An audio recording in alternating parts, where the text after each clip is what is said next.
Bismillahirrahmanirrahim. Assalamualaikum warahmatullahi wabarakatuh. Perkenalkan, nama saya Romlah dari program studi S1 Perpustakaan dan Sains Informasi kelas 2B NIM 2022 B1 E010.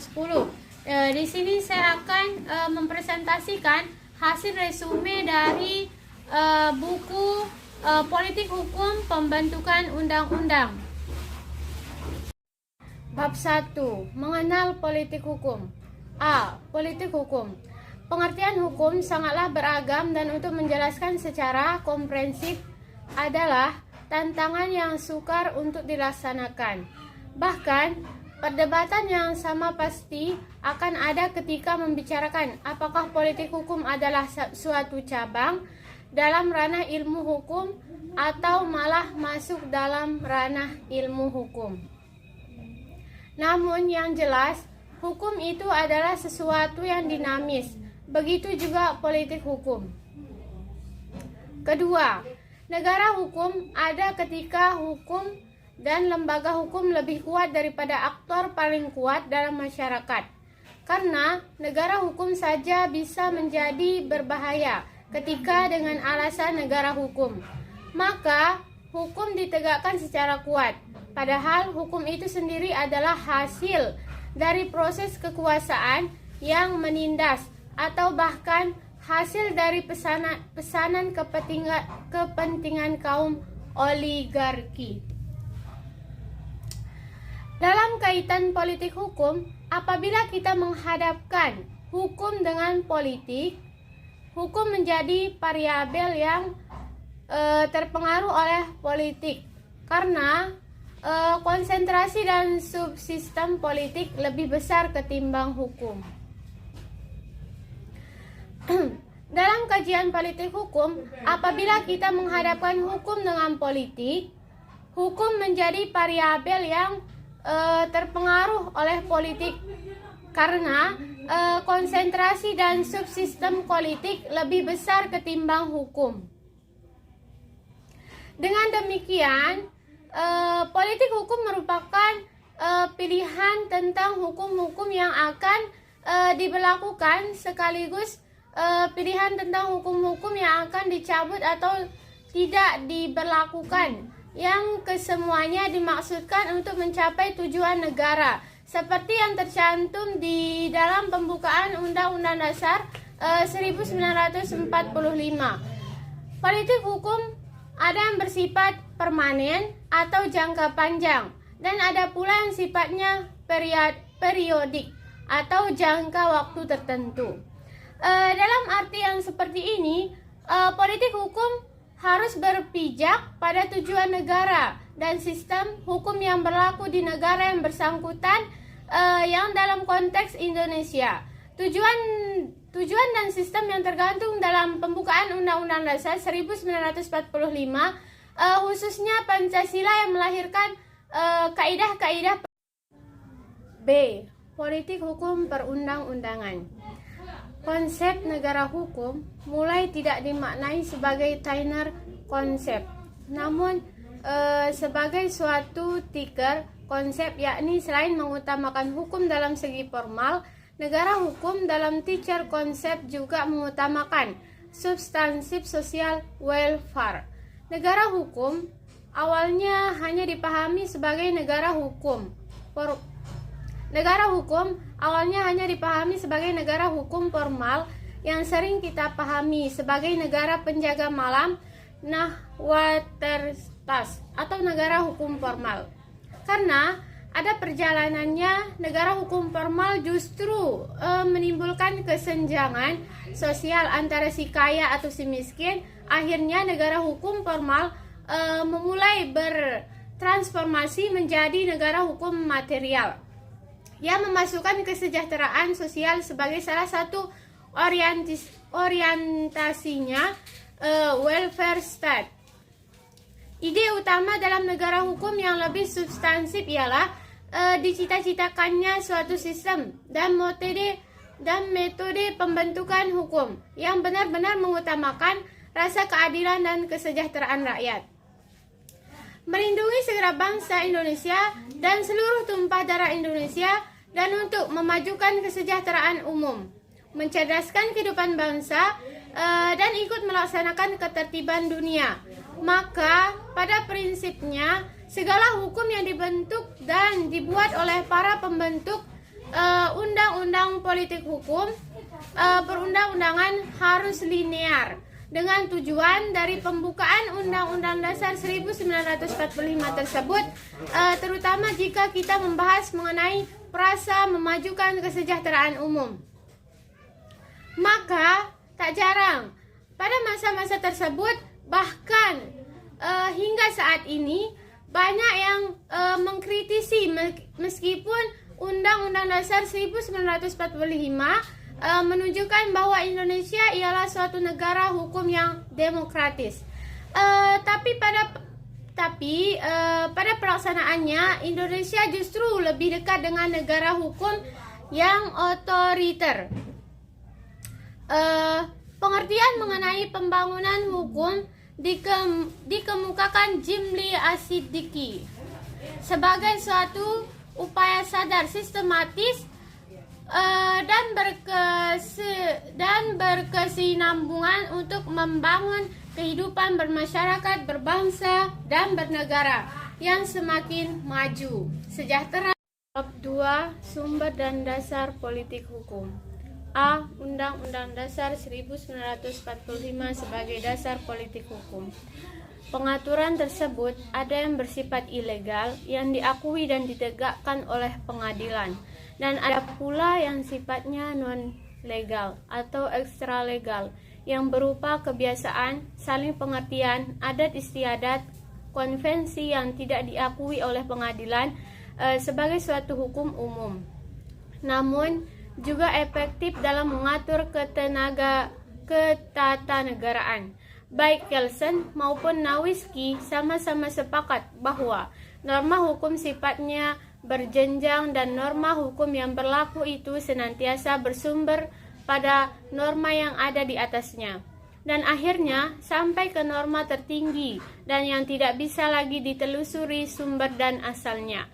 Dalam hal penempatan Undang-Undang Dasar 1945 sebagai norma hukum tertinggi pada hierarki peraturan perundang-undangan ditanggapi oleh Maria Farida Indrati dengan menggunakan pengelompokan norma yang dikemukakan oleh Nowinski dan Ahmad Hamid S. At-Tamimi, bahwasannya kurang tepat untuk menempatkan Undang-Undang Dasar 1945 sebagai peraturan perundang-undangan, karena di dalam Undang-Undang Dasar 1945 dia terdiri di atas dua kelompok norma hukum. B.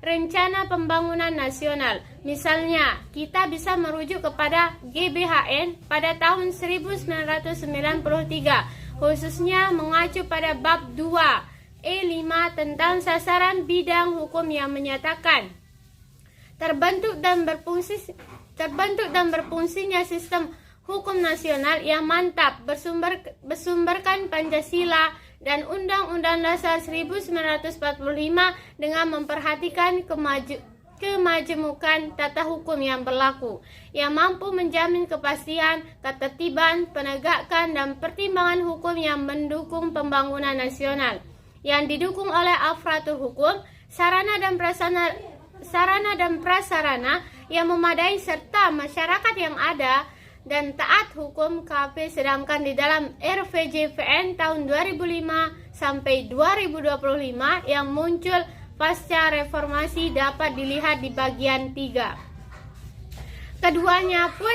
sama-sama menghendaki penyempurnaan sistem hukum nasional yang dilakukan melalui pengeluaran peraturan perundang-undangan yang disesuaikan dengan kondisi rezim yang ada.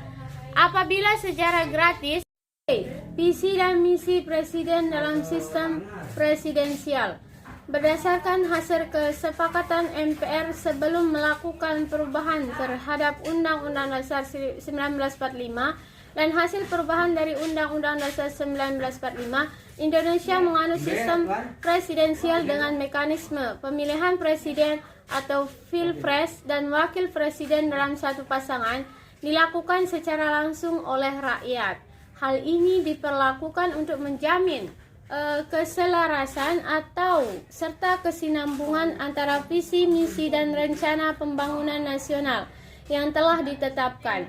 Seperti yang telah dibahas sebelumnya, visi dan misi bagi paslon presiden dan wakil presiden pada masa kampanye pemilu dan setelah terpilih setidak-tidaknya selaras dan mengacu kepada ketentuan yang ada di dalam RPJMN. Lumrahnya, pada saat menjelang dan setelah diadakan pemilu, Komisi Pemilihan Umum, KPU, dan Badan Perencanaan Pembangunan Nasional atau Bappenas mengadakan suatu pertemuan untuk menyampaikan rancangan teknokratik dari RPJMN yang harus dimuat sebagai visi dan misi wakil presiden. Kita dapati beberapa model perencanaan pembangunan nasional yang bisa dibagi menjadi dua kelompok besar, yakni yang pertama ada perencanaan pembangunan nasional yang bersifat makro dan yang bersifat makro. D. Naskah akademik sebagai cetak biru undang-undang setelah diberlakukannya UU P3. Naskah akademik pun memiliki format baku yang bisa kita lihat melalui bagian lampiran UU P3 1340. Keberadaan naskah akademik menjadi penting karena suatu peraturan perundang-undangan yang tidak hanya memuat ketentuan hukum yang hendak diberlakukan dan ditegakkan saja, tapi juga berbagai alasan serta latar belakang mengapa suatu peraturan perundang-undangan itu dibutuhkan dan bagaimana efektivitas keberlakuan dari peraturan perundang-undangan yang bersangkutan. Bahkan sebelum membahas mengenai keharusan menyertakan naskah akademik dalam pembuatan peraturan perundang-undangan UU P3 pada pasal-pasal 1 angka 2 telah menyatakan bahwa peraturan perundang-undangan adalah peraturan tertulis yang memuat norma. Bab 3. Posisi awal para pembentuk undang-undang. A. Pengusul rancangan undang-undang kalau mencermati proses penetapan suatu undang-undang yang terlebih dahulu adalah naskah RUU. Draft RUU sendiri dapat dibedakan menjadi 3 jenis, yakni yang pertama ada naskah akademik yang bersifat akademik, naskah politik atau yang bersifat politis dan mengikat bagi pihak-pihak yang terlibat dalam pembahasan RUU. Dan terakhir naskah yuridis yang telah memiliki nilai yuridis. Sesuai dengan namanya, naskah akademik 156 tentu memiliki format yang masih jauh berbeda dari draft RUU 1967. Sementara itu, dalam hal suatu RUU yang berasal dari DPR, maka RUU tersebut diajukan oleh anggota komisi gabungan, komisi atau alat kelengkapan DPR yang khusus menangani bidang legislasi atau DPD. Usul RUU yang dimaksud disampaikan secara tertulis oleh anggota DPR. Badan legislasi kepada kepemimpinan DPR disertai daftar nama dan tanda tangan pengusul. Bab 4. Politik hukum dalam tahapan pembentukan undang-undang. Tahap A. Tahapan pembebasan dan persetujuan. Hasil proses pembahasan adalah untuk mencapai persetujuan bersama. Tidak mungkin pembahasan dilakukan terpisah antara DPR dan Presiden. Kalaupun pembahasan dilakukan secara terpisah seperti pendapat Jimli Asidiki, pembahasan bersama tetap harus dilakukan untuk mencapai persetujuan bersama. Dengan demikian, pembahasan yang dimaksudkan dalam pasal 20 ayat 2 Undang-Undang 1945 seharusnya dimaknai sebagai pembahasan bersama. Ketiga, dari gagasan yang berkembang dalam perubahan pertama Undang Dasar 1945, pembahasan rancangan undang-undang dilakukan bersama-sama oleh Presiden dan DPR. juga mengandung pemaknaan bahwa baik DPR atau pemerintah dapat menyampaikan sikapnya untuk menolak RUU tersebut. Meskipun di dalam pasal tersebut tidak dinyatakan secara eksplisit tentang penolakan muatan RUU yang sedang dibahas di dalam pasal 20 ayat 3 Undang-Undang Dasar 1945. Setelah perubahan tidak mengatur secara tegas tentang keadilan, apabila suatu RUU itu tidak mendapatkan persetujuan bersama, maka RUU itu akan ditolak menjadi perundang-undangan.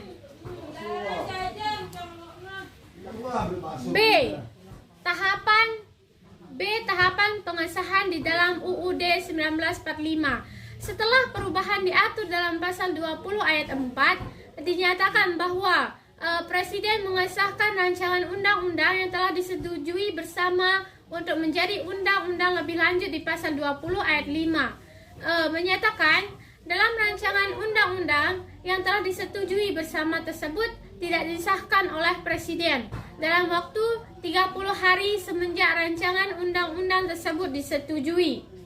Rancangan undang-undang tersebut sah menjadi undang-undang dan wajib diundangkan. Maka perihal pengesahan di UUD 1945 sebelum perubahan dan setelah perubahan tentu memiliki perbedaan. Kalau di UUD 1945 sebelum perubahan ketentuan pasal 21 ayat 2 kita hubungkan dengan pasal 20 ayat 1 dan ayat 2 UUD 1945 sebelum perubahan. Bab 5. Aspek lain yang memengaruhi politik hukum pembentukan undang-undang. A. Keberadaan DPD. Permasalahan spesifiknya menyangkut frasa usul RUU atau dapat mengajukan RUU yang kaitannya dengan hak mengajukan RUU antara DPD, DPR, dan Presiden. Kewenangan DPD yang kaitannya dengan frasa ikut membahas serta keikutsertaan DPD dalam penyusunan antara DPR dan Presiden, maka dilakukan uji materi ke Mahkamah Konstitusi atau atas dua undang-undang tersebut. Dalam berbagai analisis yang dilakukan RUU MD3 pada saat itu menutup pejuang DPD untuk menjalankan fungsi legislasi, sedangkan UU P3 justru memosisikan DPD badan subordinasi dari DPR yang kedudukannya setara dengan alat kelengkapan DPR melalui putusan Mahkamah Konstitusi nomor 92 PUU K X 2012. Mahkamah Konstitusi memberikan tafsiran yang pada intinya pertama, bobot antara ketentuan pasal 5 ayat 1 UUD 1945 setelah perubahan yang berbunyi Presiden berhak mengajukan rancangan perundang-undang kepada Dewan Perwakilan Rakyat dalam pasal 22D ayat 1 Undang-Undang Dasar 1945. Setelah perubahan yang berbunyi, Dewan Perwakilan Daerah dapat mengajukan kepada Dewan Perwakilan Rakyat rancangan undang-undang yang berkaitan dengan otonomi daerah, hubungan pusat dan daerah, pembentukan dan pemekaran serta penggabungan daerah, pengelolaan sumber daya alam dan sumber daya ekonomi lainnya. Kedua, mengenai frasa ikut membahas yang ada di pasal 22D ayat 2 Undang-Undang Dasar 1945. Mahkamah Konstitusi berpandangan bahwa DPD mempunyai kewenangan yang setara dengan DPR dan Presiden, dan DPD harus diikutkan dalam proses pembahasan secara keseluruhan, baik dari penyiapan dan penyusunan prolegnas, pengusulan RUU sampai kepada pembahasan RUU. Dengan demikian, permohonan beralasan menurut hukum atau terhadap dalil permohonan tersebut. Menurut Mahkamah, makna memberikan pertimbangan sebagaimana yang dimaksud pasal 22D ayat 2 partai politik dalam pembentukan undang-undang. Adapun partai politik yang menolak Naskom adalah Partai Masyumi, sehingga Partai Masyumi kemudian dibubarkan oleh Soekarno pada tahun 1960. Pasca meletusnya Gerakan 30 September pada tahun 1965, ideologi dan segala hal yang berbau komunis pun dilarang di Indonesia. Akibatnya, salah satu partai terbesar di Indonesia, yakni Partai Komunis Indonesia atau PKI, turut dibubarkan. Jika pada Orde Baru mempersyaratkan secara tegas bahwa partai politik harus berdasarkan Pancasila 1 di dalam ketentuan Undang-Undang Nomor 2 Tahun 1999 tentang partai politik mempersyaratkan mencantumkan Pancasila sebagai dasar negara dari Negara Kesatuan Republik Indonesia dalam anggaran dasar partai dan asas atau ciri, aspirasi dan program partai politik tidak bertentangan dengan Pancasila. C. Presidensialisme multipartai dengan menggunakan sistem partai tunggal maupun sistem dua partai saja. Sistem presidensialisme masih menghadapi potensi permasalahan legitimasi ganda yang tentunya akan mempengaruhi relasi antara legislatif dengan eksekutif. Tetapi uniknya masih terdapat beberapa negara di dunia yang justru menggabungkan sistem presidensialisme dengan sistem kepartaian yang multipartai, seperti halnya di Indonesia.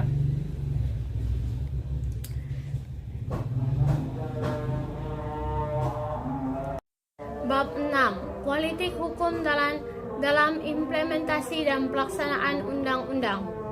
A. Tahapan pengundangan dan pemberlakuan undang-undang. Pengundangan itu ditempatkan dalam A. Lembaran Negara Republik Indonesia. B. Tambahan Lembaran Negara Republik Indonesia. C. Berita Negara Republik Indonesia. D. Tambahan Berita Negara Republik Indonesia. E. Lembaran Daerah. F. Tambahan Lembaran Daerah. Atau G. Berita Daerah. Kemudian, berdasarkan pasal 85 UU P3 yang ditugaskan untuk melaksanakan pengundangan adalah menteri yang menyelenggarakan urusan pemerintahan di bidang hukum. Pasal ini selengkapnya menyatakan pengundangan peraturan perundang-undangan dalam Lembaran Negara Republik Indonesia atau Berita Negara Republik Indonesia sebagaimana dimaksud dalam pasal 82 dan pasal 83 dilaksanakan oleh menteri yang menyelenggarakan urusan pemerintahan di bidang hukum.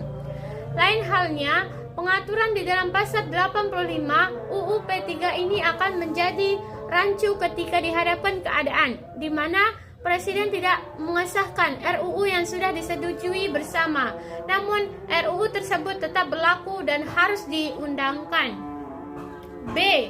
Pelaksanaan undang-undang. Ketentuan ini juga diatur dalam pasal angka SUU P3 yang menyatakan bahwa peraturan pemerintah adalah peraturan perundang-undangan yang ditetapkan oleh Presiden dan menjalankan undang-undang sebagaimana mestinya. Di sisi lain, 354 PP merupakan sebuah langkah untuk menerjemahkan ketentuan yang terdapat di dalam suatu undang ke dalam ketentuan yang lebih konkret dan implementatif. 355 jika terdapat kondisi di mana seorang presiden mengeluarkan suatu PP yang sifatnya mandiri tanpa ada pemerintah dari suatu undang-undang, dengan kata lain, presiden menggunakan inisiatifnya sendiri, maka PP tersebut dapat berujung ke tidak sah dan tidak termasuk ke dalam kompetensi presiden. Sedangkan untuk peraturan presiden, ketentuannya diatur melalui pasal 1 angka 6 UU P3 yang menyatakan peraturan presiden adalah peraturan perundang-undangan yang ditetapkan oleh presiden untuk menjalankan perintah peraturan perundang-undangan yang lebih tinggi atau dalam menyelenggarakan pemerintahan. Review terhadap undang-undang. A. Konsep pengujian. Sajipto Raharjo mengemukakan bahwa pada hakikatnya suatu perundang-undangan menghasilkan persatuan yang memiliki ciri bersifat umum dan komprehensif, universal, serta memiliki kekuatan untuk mengoreksi secara filosofis dan tidak keliru secara yuridis dirinya sendiri, sehingga lazim untuk peraturan menyebutkan klausal yang berisikan ketentuan mengenai kemungkinan peraturan tersebut dapat ditinjau kembali. Dalam pendapat tersebut, Sajipto Raharjo menggunakan frasa peraturan perundang-undangan sehingga spektrumnya sangat luas, karena peraturan perundang-undangan tak hanya berbentuk undang-undang, melainkan juga tataran peraturan pelaksana yang dibuat oleh lembaga lain selain lembaga legislatif seperti DPR. 345. Sedangkan produk regulatif adalah produk pengaturan regulasi oleh eksekutif yang menjalankan peraturan yang ditetapkan lembaga legislatif dengan mendapatkan delegasi kewenangan untuk mengatur lebih lanjut. Menteri muatan produk legislatif yang dimaksud dalam peraturan pelaksanaan yang lebih rendah tingkatannya. Pada tataran pelaksanaan norma, apalagi yang bentuknya tertulis, tidak ada jaminan bahwa antar norma yang terdapat dalam suatu hierarki tidak bertentangan satu dengan yang lainnya. Jika dibagi sesuai dengan organ atau lembaga yang berwenang melakukan peninjauan atau pengujian terhadap keberlakuan suatu undang-undang, biasanya dibagi legislative review, executive review, dan judicial review.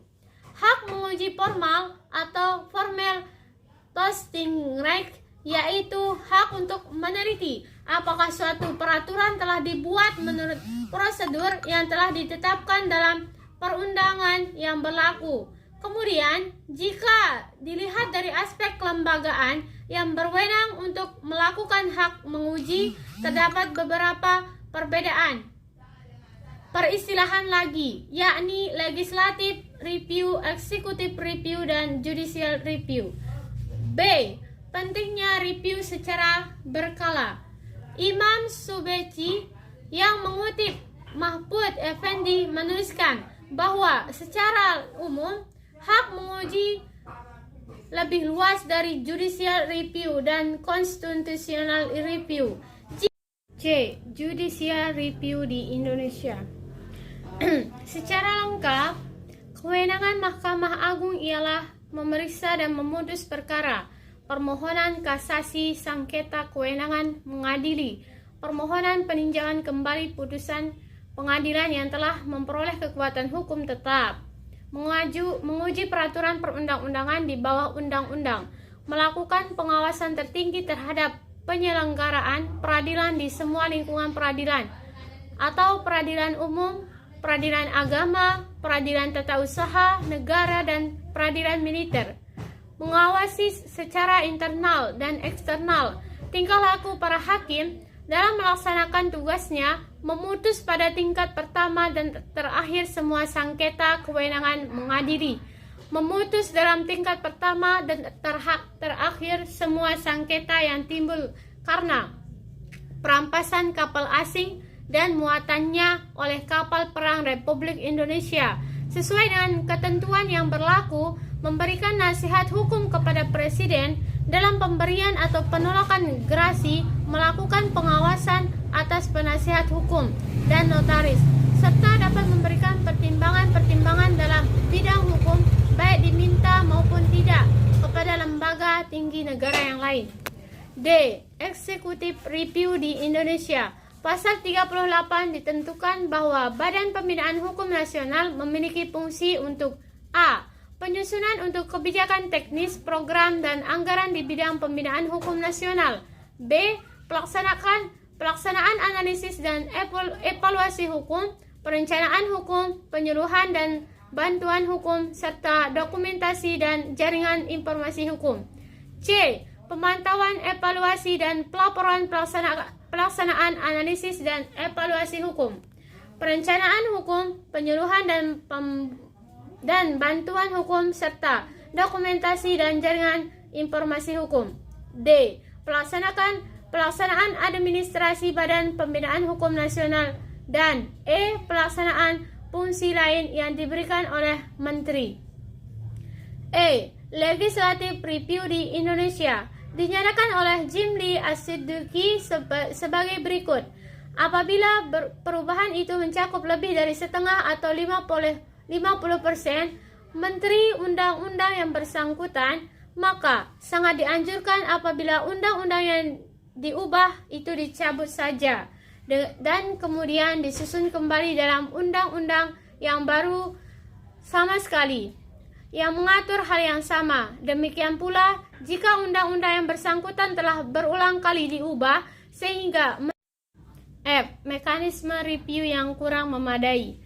Dari beberapa uraian mengenai mekanisme review peraturan perundang-undangan yang dibahas pada bab ini, ditemukan problem yang cukup krusial.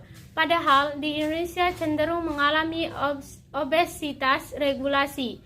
Peraturan perundang-undangan yang tidak sinkron, tumpang tindih antara satu dengan yang lainnya, dan bahkan pertentangan antara norma yang lebih rendah terhadap norma yang lebih tinggi. F. Mekanisme review yang kurang memadai.